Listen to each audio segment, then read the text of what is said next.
जय हिंद दोस्तों, स्वागत है एक बार फिर से आप सभी का। यहाँ पर हम लोग एडिटोरियल 7500 प्लस एमसीक्यू क्वेश्चंस को सॉल्व करेंगे जो all state PCS, Bihar SSC, PPSC, SSC, railway इत्यादि के लिए इम्पोर्टेंट है। आज का पहला प्रश्न है कि निम्न में से किस प्रकार की कोशिका को सच्ची कोशिका नहीं कहा जाता। इसका उत्तर होगा ऑप्शन बी, प्लेटलेट्स। कारण यह है कि प्लेटलेट्स यानी कि थ्रोम्बोसाइट कोशिका के टुकड़े यानी कि सेल फ्रैगमेंट होते हैं, न कि पूर्ण कोशिका। इसमें केंद्रक यानी कि न्यूक्लियस नहीं होता है। आप सभी को पता होगा कि प्लेटलेट्स का कार्य है, जब कहीं पे कट फट जाता है तो वहाँ पर प्लेटलेट्स क्लॉट बनाने में मदद करता है।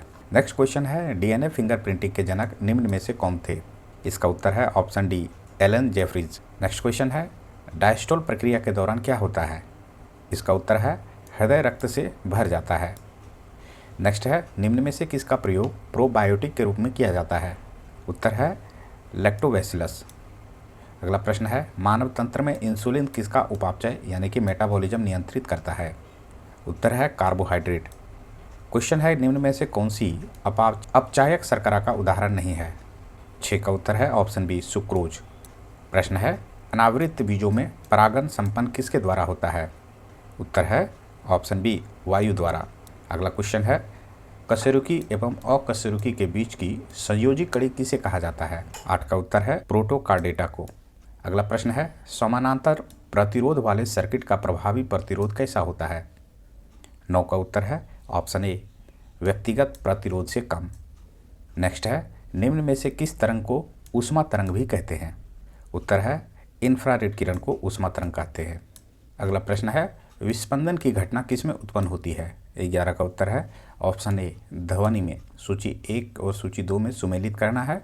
12 का उत्तर है ऑप्शन बी, सूची 1 में भंजन है, इसका संबंध होगा पेट्रोलियम से। प्रगलन का संबंध है तांबा से, और हाइड्रोजनीकरण का संबंध है खाद्य वसा से, और अल्पीकरण का संबंध है रबर से। इसी प्रक्रिया से एक्सट्रैक्शन करते हैं इन सभी का। नेक्स्ट क्वेश्चन है कि इंसुलिन हार्मोन में पॉलीपेप्टाइड श्रृंखला किस बंध द्वारा जुड़ी होती है। उत्तर है डाइसल्फाइड बंध द्वारा। नेक्स्ट है, प्रश्न है, फसलों पर डीडीटी के छिड़काव से क्या प्रदूषित होता है। 14 का उत्तर है ऑप्शन बी, वायु, मृदा तथा जल तीनों। नेक्स्ट है, सूची 1 को सूची 2 से मिलान करना है, तो यहाँ पर सही उत्तर होगा ऑप्शन ए। ऑप्शन में है कि एंजल जलप्रपात का संबंध है वेनेजुएला से। योसेमिटी प्रपात कहाँ पर है, तो ये है कैलिफोर्निया में। नियाग्रा प्रपात है यूएसए और कनाडा में है। विक्टोरिया प्रपात है युगांडा, तंजानिया तथा केन्या में। इन सभी जलप्रपातों को आप एक बार पॉज करके देख लें और कहीं पर नोट डाउन कर लें, क्योंकि ये प्रश्न अक्सर एग्जामिनेशन में रिपीट होता है। अगला प्रश्न है, निम्न में से कौन सी भूकंपीय तरंग को पृष्ठीय तरंग कहा जाता है। ज्योग्राफी से ये इंपॉर्टेंट क्वेश्चन है, तो याद रखें डी इसका सही उत्तर होगा। एल तरंग को पृष्ठीय तरंग कहते हैं। प्रश्न है, भारत की कौन सी झील विवर्तनिक गतिविधि का परिणाम है। 17 का उत्तर है ऑप्शन ए, उलर झील। कहाँ है ये आपको ऑप्शन में बताना है। प्रश्न है, धौलीगंगा नदी के निकट कौन सा प्रमुख पर्वत स्थित है। 18 का उत्तर है option B, Nanda Devi. Next है, निम्नलिखित में कौन मृदा संरक्षण की एक विधि नहीं है। 19 का उत्तर है ऑप्शन सी, ओवरथ्रेंजिन। ये मृदा संरक्षण की विधि नहीं है। बाकी बात शेल्टर बेल्ट जो होगा, रॉक डैम और इंटरक्रॉपिंग, ये सभी मृदा संरक्षण की विधि है, याद रखना है। प्रश्न है, जब कोई व्यक्ति किसी भूमध्य रेखा से ध्रुवों की ओर बढ़ता है तो वह देखता है, क्या देखता है, तो यहाँ पर हमें सत्य कथन की पहचान करना है। तो इसमें से ऑप्शन सी को सही माना गया है, देशांतरों के बीच की दूरी में कमी को देखता है। प्रश्न है, किस देश को वर्णों का देश के उपनाम से जाना जाता है। 21 का उत्तर है ऑप्शन बी, कॉन्गो। प्रश्न है, निम्न में से कौन सा अनुच्छेद विदेशी नागरिकों को भी अधिकार प्रदान करता है। 22 का उत्तर है ऑप्शन सी, अनुच्छेद 28। प्रश्न है, भारतीय संविधान का कौन सा अधिकार गैर नागरिकों को भी उपलब्ध है। 23 का उत्तर है ऑप्शन सी, संवैधानिक निराकरण का अधिकार। प्रश्न है, संसद की निम्न समितियों में से किसकी संख्या सर्वाधिक होती है। 24 का उत्तर है सी, प्रकलन समिति। अगला प्रश्न है, पथ कर एवं विद्युत कर किस सूची का विषय है। 25 का उत्तर है ऑप्शन बी, राज्य सूची का। प्रश्न है, अस्थायी मितव्ययता समिति के नाम से किस समिति को जाना जाता है। 26 का उत्तर है ऑप्शन बी, प्राक्कलन समिति को। नेक्स्ट क्वेश्चन है, राष्ट्रपति पर महाभियोग की प्रक्रिया के संबंध में निम्न में से कौन सा कथन सही नहीं है। 27 का उत्तर है ऑप्शन बी, राष्ट्रपति को कम से कम 6 सप्ताह पूर्व सूचना देना होगा। प्रश्न है कि जिला स्तरीय निकाय को लोकतांत्रिक विकेंद्रीकरण में महत्वपूर्ण स्थान देने का सुझाव किस समिति ने दिया था? 28 का उत्तर है ऑप्शन डी, जीवी के राव समिति, याद रखना है।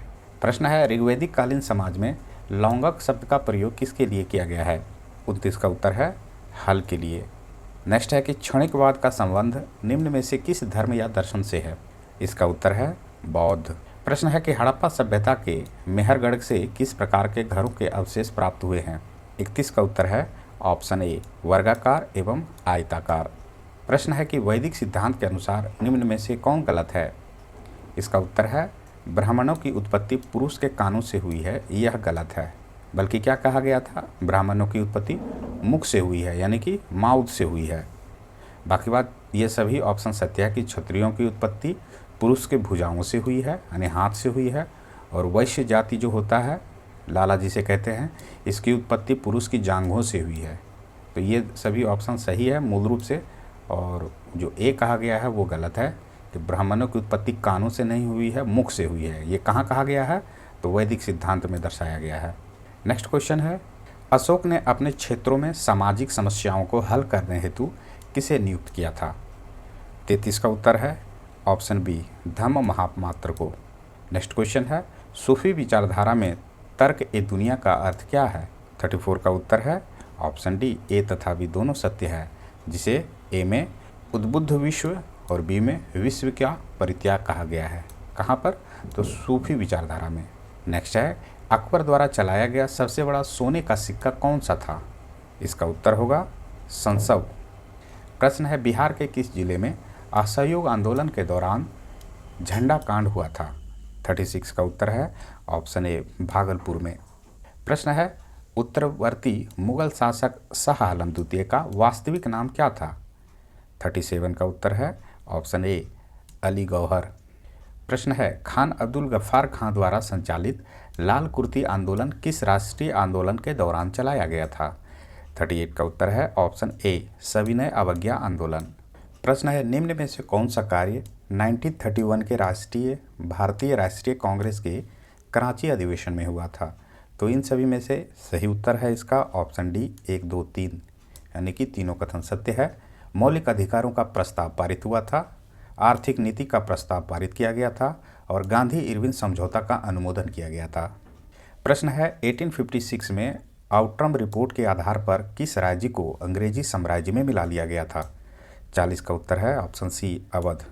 अगला प्रश्न है भारतीय राष्ट्रीय कांग्रेस की 38वीं अधिवेशन की अध्यक्षता किसने की थी? 41 का उत्तर है option A, Chittaranjan Das. Next है कि भारत के निम्नलिखित में से किस राज्य में दुनिया का सबसे लंबे रेलवे प्लेटफॉर्म का उद्घाटन किया गया है? 42 का उत्तर है ऑप्शन ए, कर्नाटक। अगला प्रश्न है कलमकारी चित्रकला का संबंध किससे है? 43 का उत्तर है ऑप्शन डी, दक्षिण भारत में हाथ से रंगा हुआ सूती कपड़ा। अगला प्रश्न है केंद्रीय टसर अनुसंधान परीक्षण संस्थान कहाँ स्थित है?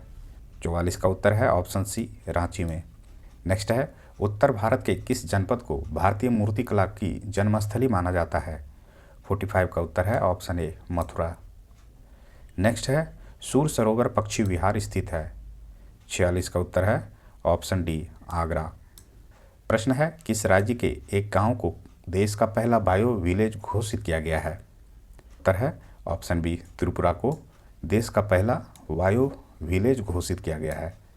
नेक्स्ट है कि यहाँ पर कह रहा है कि निम्नलिखित पर विचार करें। बिल्कुल विचार करेंगे। उपर्युक्त में कौन सी ट्रॉफियाँ फुटबॉल से संबंधित है? डी, 1, 3, 4 ये है फुटबॉल से संबंधित।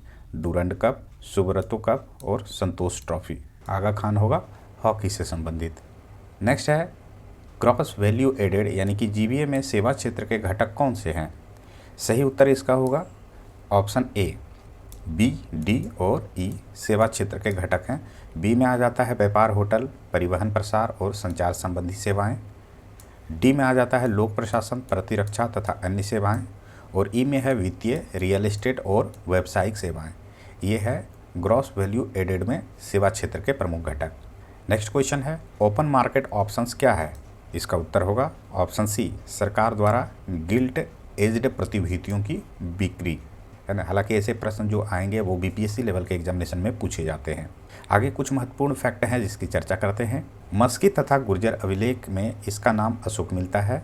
भाब्रू अभिलेख में अशोक ने स्वयं को मगध का सम्राट बताया है ना। अगर प्रश्न में आ जाए किस अभिलेख में मगध का सम्राट अशोक ने खुद को बताया है, तो उत्तर होगा भाब्रू अभिलेख।